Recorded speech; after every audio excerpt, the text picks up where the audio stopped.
बार के नगर निगम चुनाव में हमें क्या क्या बदलाव देखने को मिलने वाले हैं। तो पहला बदलाव जिसकी हम बात करने वाले हैं वो है वार्ड को लेकर। यानी पहले हमें वार्ड की संख्या कितनी 272 देखने को मिलती थी, लेकिन परिसीमन के बाद इस बार जो वार्ड हैं जिन पर इलेक्शन होने वाला है वो उनकी संख्या घटकर कितनी 250 हो गई। यानी इस बार जो एमसीडी का इलेक्शन होने वाला है वो होगा कितनी 250 वार्ड में होने वाला है। वहीं एक और जो बहुत बड़ा बदलाव किया गया है वो है एमसीडी का एकीकरण किया गया है।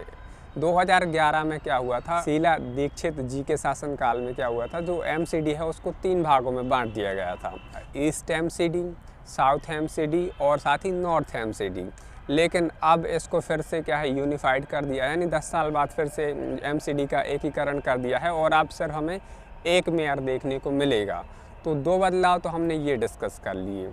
अब एक और बदलाव जो हमें देखने को मिलेगा इसमें वो क्या है, जो 250 जो टोटल वार्ड हैं इसमें से क्या है 50% तो महिलाओं के लिए सीट आरक्षित रहेंगी। यानी और इसमें से कितनी 42 सीटें अगर हम बात करें तो एससी कैटेगरी के लिए रिजर्व रहेंगी। यानी टोटल कितनी है 250 सीटें हैं, उसमें से 42 अगर आप माइनस कर देंगे तो बचेंगी कितनी 208 सीटों में से अगर हम 50% डिवाइड करें, यानी 50% इसका निकालें तो 104 आती हैं। अब 104 सीटों पर इलेक्शन होगा, इलेक्शन लड़ेंगी कौन, महिलाएं, और 104 सीटों पर कौन, पुरुष।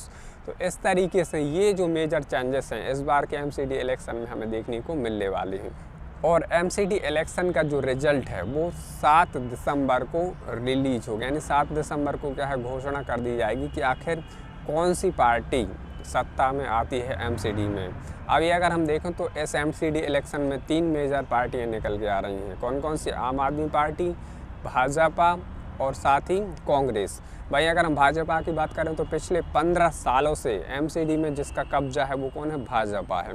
तो भाजपा 15 सालों से एमसीडी में कब्जा किए हुए हैं। वही अगर हम बात करें कि अब सवाल ये आता है कि आपने वीडियो तो अभी तक देख लिया, लेकिन सवाल आता है कि आखिर एमसीडी की हमें ज़रूरत है क्यों है।